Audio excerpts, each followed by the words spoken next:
tungkol sa mga strategy kung paano iha-handle itong kaso ni Digong sa ICC. Binabagbagan ngayon mga kababayan ni Atty. Harry Roque.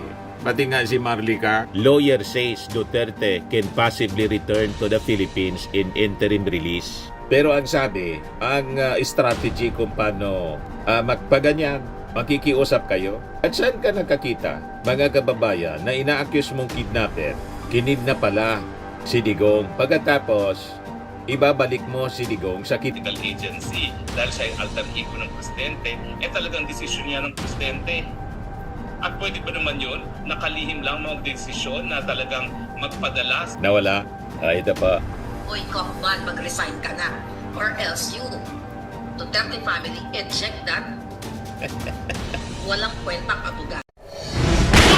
Nagpapagang mga balita at pagtalakay sa mga isyu ng lipunan. Pulsa, opinyon, banat at paglalantad sa katotohanan. Pulsa, what you see is what you get. You decide. Hello po mga kababayan, si Dante Maravillas, Bicolano vlogger, broadcast journalist from Albay. Yung kampo po mga kababayan ni Digong, hindi magkasundo tungkol sa kaso at tungkol sa mga strategy kung paano iha-handle itong kaso ni Digong sa ICC. Binabagbagan ngayon mga kababayan ni Atty. Harry Roque. Pati nga si Marlica yung mga inaaway, yung mga kapwa niya DDS vloggers. At ngayon, pati si Atty. Kaufman, inaaway na rin po ni Marlica, na-influensya siguro ni Atty. Harry Roque. Ibang faksyon mga kababayan. Nagkahati-hati na po yung mga supporters ni Digong. Iba-iba ng faksyon mga kababayan kasi yung iba, ang intensyon, ginagamit po mga kababayan yung nangyari sa dating Pangulo na nakulong sa dahig para kumita. O ngayon, unahin ko muna ito na kwento tungkol kay Atty. Kaufman. Ayan sabi dito sa report ng ABS-CBN, Lawyer says Duterte can possibly return to the Philippines in interim release. Pero ang sabi, ang strategy kung paano makabalik mga kababayan, yung dating Pangulong Digong, ay kausapin yung ating Pangulong Bongbong Marcos. Di ba inaakusa ninyo yung ating Pangulong Bongbong Marcos na kidnapper yung gobyerno? Kinidnapan niya ng gobyerno na ang administrasyon natin, ang presidente, si President Bongbong Marcos. So ano to? Tumitiklop na ba ang kampo ng mga Duterte? Inaamin na ninyo na ang ating Pangulong Bongbong Marcos is a strong leader. Pag ganyan, makikiusap kayo? At saan ka nakakita, mga kababayan, na ina-accuse mong kidnapper, kinidnap pala si Digong. Pagkatapos, ibabalik mo si Digong sa kidnapper? Di ba? That is unusual mga kababayan. Di ba dapat ang aksyon ng kampo ng mga Duterte, kumbaga gusto nila ng interim release, hindi dapat sa Pilipinas, dapat sa ibang bansa. Kaya lang ayaw ng ibang bansa tulad ng Australia at Belgium po. Kasi sino ba naman ang tatanggap bilang host country?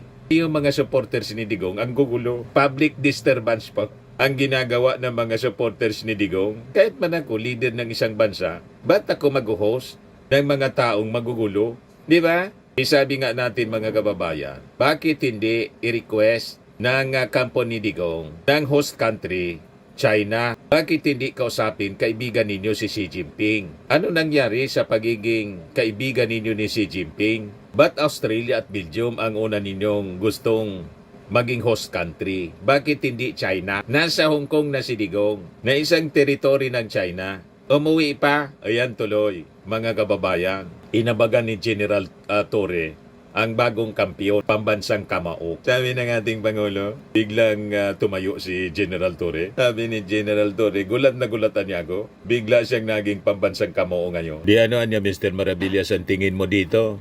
Sa interim release na possibly dito sa Pilipinas, pabalikin dito. Malabo po. Kasing labo ng utak ni Harry Roque at saka ni Sara Duterte. Malabong malabo na mangyari mga kababayan. Tingin ko kay Atty. Kaufman, malabo din yung utak. Nangangapa siya sa dilim. Anong gagawin niya? Parang tama yung mga analysis ng ibang mga analysts and critics. Ginagawa ito ni Atty. Kaufman para at least ma-justify niya yung sweldo. Milyon-milyon. Kahit alanganin, mga kababayan, yung mga aksyon niya.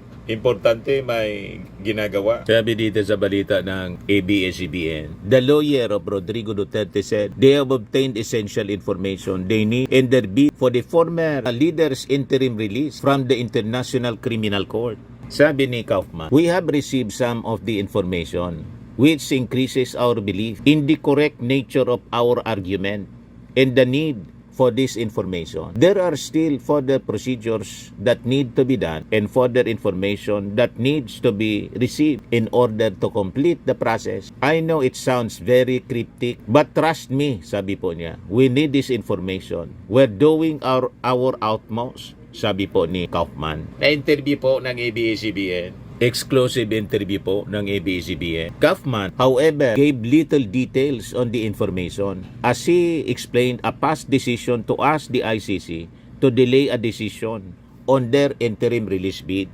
Kaya binabakbakan mga kababayan ni Atty. Harry Roque, si Kaufman, inaaway na niya. Hindi kumbinsido si Atty. Roque sa mga strategies ni Kaufman. Yan ang tiniwalaan ni Sara Duterte, ni Digong. Wala mang tiwala sa kanya. Siya apply volunteer ng kanyang sarili. Hindi nga siya pinagbibigyan na makapasok sa detention cell ni Digong. Hindi allowed. Kaya palaboy-laboy mga kababayan si Atty. Harry Roque doon sa dahig. Kahit nga si Amy Marcos hindi pinapasok. Trulado ng abogado. Kaya inaaway na mga kababayan, pati ni Marlica, inaaway na si Kaufman. Anong numero ninyo kay Kaufman? Wala kayong numero dyan. Di ba? International lawyer si Kaufman at siyang pinagtitiwalaan ni Sara Duterte at ni Digong. Walang tigil sa pagmamaktol si Harry Roque po. Mamaya iparinig ko sa inyo yung birada niya. Sabi nga, yung kampo ni Digong namaransiwal na. Yan ang tawag dyan dito sa amin. Ano niya, Mr. Maravillas, yung ibig sabihin na namaransiwal? Nagkakagulo na. In disarray, that is the exact term. In disarray, yung kanilang kampo.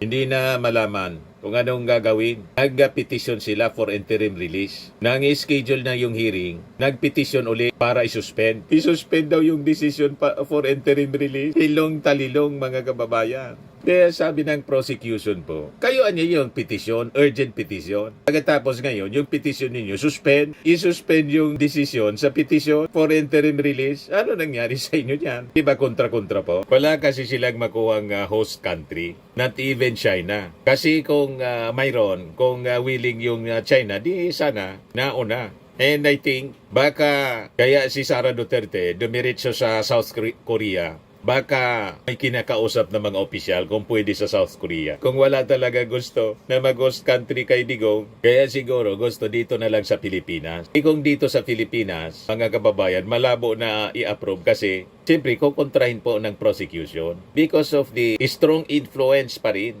ni Digong. Nakita ninyo yung desisyon ng Supreme Court sa impeachment trial ni Sara, pati sa Senado, mga kababayan. Majority sa mga senador, sabi nga dito sa balita, latest na balita mga kababayan, kinorner, pinakyaw ng mga kaalyado ni Digong yung mga important committees sa Senado. Patunay ng malakas na impluensya ng dating leader ni Digong sa Senado. Pati ngayon sa Supreme Court kasi daw 12 sa mga justices. Pero may mga naulinigan tayong mga balibalita. Baka mag-file po ng impeachment yung ilang mga congressmen and yung dating mga civil society. I-impeach na ngayon mga kababayan yung mga justices ng Supreme Court. Yan ang mga balita ngayon. Ayan ang patunay ng malakas pang impluensya ni Digong. Mga kaalyado ni Digong, pinakyaw committee sa Senado. Pinakamarami si Senador Alan Peter Cayetano. Nako ang Committee on Accounts, Higher Technical and Vocational Education Committee, Justice and Human Rights Committee at Science and Technology. So magagamit ito mga kababayan na ebidensya ng prosecution. Hindi pwede dapat na pagbigyan na dito ang interim release ni Digong kasi makikita ang malakas na impluensya ng dating leader sa ating mga politiko at pati sa Supreme Court. Yan ngayon ang pananaw Si Senadora Amy Marcos ay nasungkit naman ang Committee on Cooperatives, Foreign Relations at Labor, Employment and Human Resource Development, habang si Senadora Pia Cayetano, Committee on Energy, Ways and Means at Sustainable Development Goals, Innovation and Future Thinking. Maging si Senador Robin Padilla ay pamumunuan ng tatlong committee: Committee on Constitutional Amendments, Revision of Code, Cultural Communities in Muslim Affairs at Public Information in Mass Media Committee. Gayon din si Senador Bongo, Committee on Health and Demography, Youth at Sports. Samantala, ang bagitong si Senador Rodante Marcoleta ay nakaupo. Nakuha ang Senate Blue Ribbon Committee at Trade in Commerce and Entrepreneurship. So yun mga kababayan. Ngayon, balikan natin si Attorney Kaufman. Sabi niya, now, there's another issue which I do not want to touch on because everybody realizes that we have asked presently to suspend interim release, and the reason for that is because we are entitled to receive all information relevant to argue our case, and we have been arguing for more than a month. This has been the subject of litigation, and you will have seen it in the public filings. We have been arguing for more than a month for access to information, which is crucial, essential for our interim release application. We do not want to make a half-hearted application for interim release. Paliwanag ni Kaufman, tinatawagan niya siya na interim release because it means you are released until trial or released until the judges should decide otherwise. It's a right of every suspect to be released because every suspect until proven guilty is in fact innocent. However, on the basis of the reasonable ground standard, there are certain factors anya which the judges of the court will argue against interim release. And there are three recognized risk factors. Those factors, first of all, the risk of flight. Secondly, the risk of interference with witnesses and evidence. And thirdly, the risk of continuing to commit crime. Sabi ni Kaufman, si Duterte anya, itong mga risk factors anya ni Duterte are neutralized. So, pinapalabas ni Kaufman mga kababayan na lahat ng risk factors ni Digong neutralized na daw. Wala nang kakaya na gawin. Una yung tumakas. Anong walang kakayang gawin? Kung walang kakayahan si Digong na gawin yon, may kakayahan si Sara. By admission ni Attorney Harry Roque, i-intercept sana, mga kababayan, yun ang plano. Doon sa Dubai yata yon, di ba? Nung diniliver si Digong, papuntang Dahig, may stopover. Yun sana yung plano. Walang kakayahan physically si Digong kasi matanda na. Pero yung kanyang mga supporters, kanyang pamilya, mayroon. May na yung mga argumento rito. The risk of interference with witnesses and evidence. Malinaw po na may risk po. Kaya nga hindi siya final dito. Kasi sabi ng DOJ, si Rimulya mismo, yung mga ebidensya niya, pinigil ng mga pulis. Yung sympathetic sa kanya na mga pulis. Kasi masasabit sila. Sila yung ginamit sa AJK. Di ba? Ganon. Tapos, thirdly daw, the risk of continuing to commit crimes. Kasi mahina na daw si Digong. Mahina po physically, pero yung isip ni Digong malakas pa. At he has that he command respect mula sa kanyang mga followers. Kita ninyo? Mga senador na nga po, si Robin Padilla, sabi ni Robin Padilla, kahit niya sunugin mo ako, mangangamoy ako ng Duterte. Si Bato de la Rosa, senador, die hard mga kababayan. So ito may mga kakayahan nito. Unang-una, kasama sa crimes against humanity, si Bato.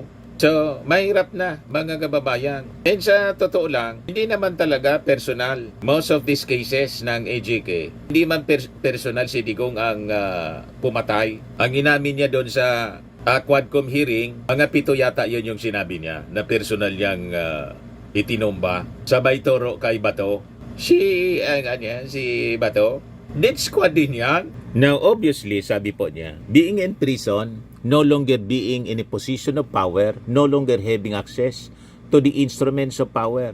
The former president has absolutely no means to commit crime. Not that he ever committed crimes because we believe that he was innocent anyway. Ang gumawa po ng actual crimes based sa mga testimonya, yung death squad niya, at itinuro ni Digong si death squad nasa posisyon pa. Kaya kontra-kontra mga kababayan ang mga sinasabi ni Kaufman. Sabi pa niya, but regarding the risk of flight, well, he is 80 years old. He is tired. He's not going anywhere. He's probably one most famous people on the planet. It would be impossible for him to flee, for him to hide anywhere. Anong imposible na tumakas? Hindi naman talaga siya si 80 anyos. Pero yung mga nakapaligid sa kanya, pwede siyang itakas. Pag halimbawa pinawi yan rito, pwede siyang itakas na kung sino na mga kaalyado niya. And as for the risk of threatening witnesses, well, we have strong grounds to argue that would never take place anyway. And let's face it, there have been Senate hearings where people have come, they were made these allegations in the past against the former president, and absolutely nothing has happened to them. So there's no concrete risk whatsoever of a threat to witnesses. Malabo po. Unang-una, yung mga investigasyon sa Senado, walang nangyari kasi nandyan si Bato de la Rosa, Chairman Committee on Dangerous Drugs in Public Order. Wala nga nangyari sa missing sa Bungeros. Sa investigasyon ni Bato de la Rosa, walang nangyari. Kaya ipinag-utos na ng ating Pangulo mismo ang pag-iimbestiga sa missing sa Bungeros kasama sa SONA na mention ng ating Pangulo. Ito si Harry Roque, dumaldal ng dumaldal po. Inaaway si Kaufman. Tinutuligsa ni Harry Roque yung strategy, political strategy ni Kaufman na para makauwi sa Pilipinas daw. Plano ni Kaufman na kausapin yung ating Pangulong Bongbong. Di pa si Harry Roque. Yun, bilang tagapagsalita, dating tagapagsalita ni Tatay Digong, tama ba na humingi tayo kay Marcos Jr. na pauwiin si Tatay Digong sa Pilipinas? Siguro naman alam nyo kung anong aking sagot. Hindi. Nagkakagulo na sila. Si Marcos Jr. Hindi ang nagkakasundo. at nagpadala kay Tatay Digong sa dahig at hindi siya makikiusap kay Marcos Jr. na siya ipauwin sa Pilipinas. Mas nanaisin pa siguro ni Tatay Digong na pumanaw na sa kulungan sa dahig kesa humingi ng pabor o tumanaw ng utang na loob dyan sa Marcos Jr. na yan. Now, bakit naman natin sasabihin na susi si Marcos Jr. sa pag-uwi ni Pilipinas? Susi si Marcos Jr. sa pag-uwi ni Tatay Digong sa Pilipinas. Di ba una-una siya nga ang nagpadala kay Tatay Digong dito sa dahig? Malinaw na malinaw doon sa hearing na ginanap ng Senado. Bagamat sinasabi ni Secretary of Justice Remulla na siya talaga nag-utos, ano ba naman yan? Qualified political agency dahil siya ay alter ego ng presidente, talagang desisyon niya ng presidente. At pwede ba naman yun, nakalihim lang mga desisyon na talagang magpadala sa dating presidente Duterte sa dahig, bagamat merong malinaw na proseso na nakasabi mo mismo sa Rome Statute kung paano mapapadala sa dahig ang mga akusado na may warrant of arrest. Diba? Puro kasinungalingan nga sinasabi nila na sila daw ay sumusunod sa Red Notice Alert ng Interpol. In the first place, wala namang Red Notice Alert. Ang meron lang ay diffusion order na ang diffusion order ay isang request sa mga karatig bansa o sa mga iba't ibang bansa sa daigdig humihingi ng tulong para aresto na isang tao. At ito ay nanggagaling mismo sa bansang Pilipinas. Paano ba naman titinggin ng Pilipinas ang sarili niyang pakiusap sa mga bansa sa daigdig na hulihin si Tatay Digong? Diba? Kalokohan yan. At siyempre uulitin ko sa Article 59 ng ICC, malinaw na malinaw pa sa sikat ng araw nang dapat na ginawa kay Tatay Digong bago siya pinadala dito ay hinarap sa lokal na hukuman. At ang gagawin ng lokal na hukuman ay sisiguraduhin na yung karapatang pantao ni Tatay Digong ay hindi malalabag at sisiguraduhin na hindi malalabag ang soberenya ng bansang Pilipinas. Paano malalaman kung malalabag ang soberenya? So, laging sinasabi ninyo yung karapatan ni Tatay Digong ninyo. Yung karapatan na more than 30,000 na na-EJK. Wala kayong sinasabi. Kaya walang maniwala sa mga argumento ninyo, Atty. Harry Roque. Ngayon, mini-mention mo na yung human rights. Kasi human rights ni Digong. Yung human rights ng mga biktima, wala kayong sinasabi. Ngayon, inaaway mo si Atty. Kaufman kasi naisip ni Atty. Kaufman makiusap sa ating Pangulo. Kontra mga kababayan si Atty. Harry Roque. Hindi man siya yung abogado ni Atty. Kaufman. Ang kinuha ni Sara, ni Digong, si Atty. Kaufman. Siguro hindi ito magsasalita si Atty. Kaufman na gusto makiusap sa ating Pangulo kung walang approval si Sara Duterte. So ang ibig sabihin nito, ipapadaan mga kababayan, kasi siyempre, nakakaya kay Sara na siya mismo yung makiusap. Inaway-away niya yung ating Pangulo eh. Yung abogado na lang niya. Tumiklop. Ibig sabihin po, tumiklop na yung mga Duterte sa ating Pangulong Bongbong Marcos. You see? Yan kasi, wala kayong tigil sa pangmamaliit sa ating Pangulong Bongbong na ang ating Pangulo, kuting, weak leader, bangag, lahat mga kababayan nag-backfire sa kanila ng mga masama nilang gawain. Balikan natin si Harry Roque. O ay sa pagharap kay Tatay Digong sa hukuman na hindi nangyari. Kaya pati ang mga justices gaya ni Aspuna sinasabi na talagang mali ang naging proseso. At alam nyo naman po yan si Justice Aspuna ha, hindi po yan malapit kay Tatay Digong. Yan po talaga ay dilawan to the core. Appointee ni Tita Cory at yan po nanilbihan bilang, kung hindi ako nagkakamali, parang spokesperson ata ni Tita Cory for a while, no, bago siya na talaga sa Korte Suprema. So malinaw po na talagang ang pamamaraan na kinuha o ginamit para makuha ang pagkatao ni Tatay Digong ay kidnapping or extraordinary rendition na sinasabi ni Inday Sara. Kung kidnapping, Kasi nga, bakit kung ibabalik dadaan ninyo yan sa dapat kidnapper? dumaan yan sa hukuman, hindi sa sapilitan. Bakit natin hindi sasabihin Diba? sapilitan?